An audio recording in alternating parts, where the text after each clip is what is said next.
guys, it's Madison, and yeah, it's kind of been a while since I shot a video, mostly just because after I came back to America, I've gotten a new online teaching job and my life's been kind of crazy preparing for that. And then just in my free time, I just haven't felt like doing anything.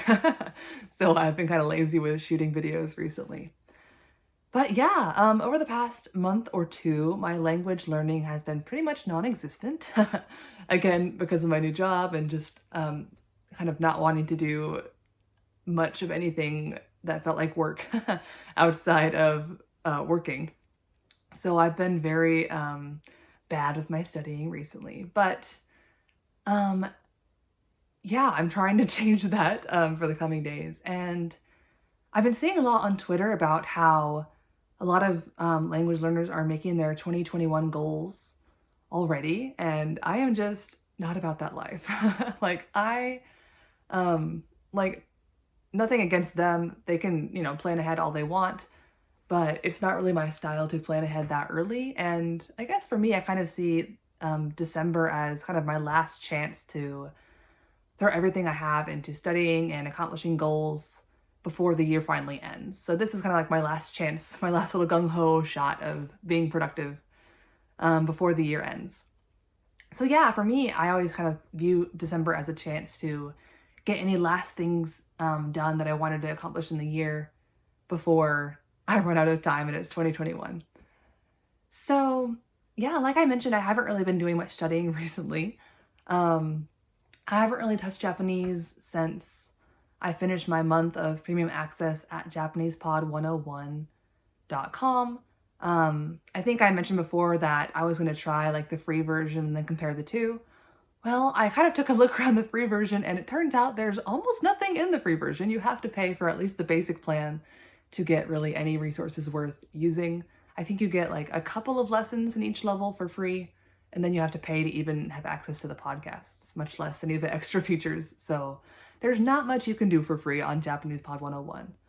Once they get out of the very beginner stage, I might go back and like pay for a month just to see what it's like and then compare all the different plans. But for now, I'm not planning on doing that yet. I kind of want to reach a higher level on my own before I put any more money into that website. Yeah, but as far as my language goals go, I use Korean quite regularly, not at a very high level, but I do teach like very, very beginner Korean. So I'm using very basic Korean almost every day, plus just talking to myself in my daily life. But I haven't been doing very well at getting a lot of advanced input, I guess. I watch a lot of Korean dramas, so I'm definitely getting a lot of input in general. But I've been hoping to expand my vocabulary by reading novels and also possibly watching the news as well.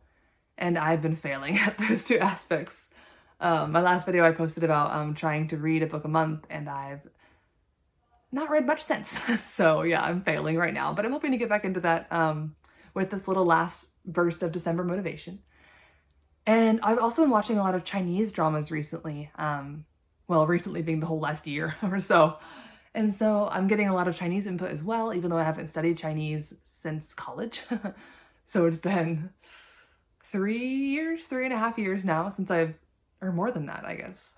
4 years since I studied any Chinese, but I've been getting some input via those dramas and kind of keeping it alive.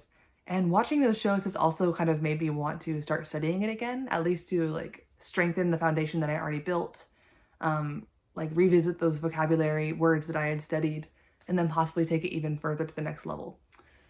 Yeah, so, but I'm gonna wait and do Chinese in the new year. So I guess technically I am kind of making some goals for 2021, but for the rest of 2020, I'm hoping just to kind of get one little last burst of Japanese studying done. And to do that, I'm going to use Genki. I got the Genki textbook and the accompanying workbook back in college when I was taking that one semester of Japanese that I took. I remember the very basics, like how to make basic sentences, but a lot of the vocabulary is long gone.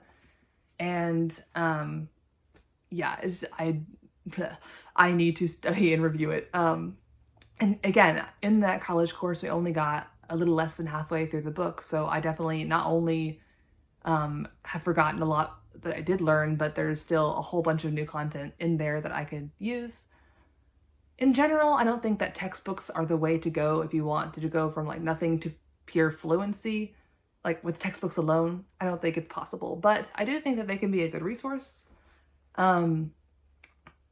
So yeah, since I have the book, I might as well get my money's worth out of it and study all the way through it. And hopefully that'll help me break out of that beginner bubble that I'm in right now. I think a lot of people kind of enjoy starting new languages and maybe that beginner phase of the language. It's true that there are some nice things about it because, you know, every single thing you learn is a huge leap forward. Every day you feel like you can speak more than you did the previous day. Every bit of progress seems like very monumental. But I also just really don't like this stage of the like language learning journey because I feel like you can't say anything. You can only express very, very, very basic thoughts and you don't have the vocabulary to say almost anything that you want to say. So I get frustrated very easily in the beginner stage. So I want to quickly study and get out of the beginner stage as fast as possible. But the problem for me is I don't have a lot of input, like just native input that I enjoy. I tried to find some dramas and I only found like one or two that were actually like interesting to watch. So if you're Japanese or you're studying Japanese and you have good like Japanese drama suggestions, please let me know what are some good dramas that I can get into. I'm also open to like YouTube channels or podcasts, but I think I would prefer dramas because they're scripted and that makes the input a little more unrealistic, but also more like perfect and thus easier to digest sometimes. And yeah, I'm looking for things that have English subtitles at this level because I want to actually understand what's happening in the dramas when I'm watching it. I'm not really into anime. You can suggest anime if you want, but I've never found myself drawn towards it. So I'm probably not going to be watching too much of that. I really wish I liked anime because it would make this a lot easier. Because in order to get to fluency, you're definitely going to need a lot of native speaker input to really get your language part of your brain working. But yeah, that's my plan for Japanese, is just to tackle as much as possible as I can in the remaining 27 days or so of this month. And then when the new year comes, if I'm still, gaining motivation and interest in the language, I'll keep going. If I'm frustrated with my beginner little self in Japanese still, then I'll probably take a break for a little while and go to Chinese, which has been calling me for several months now.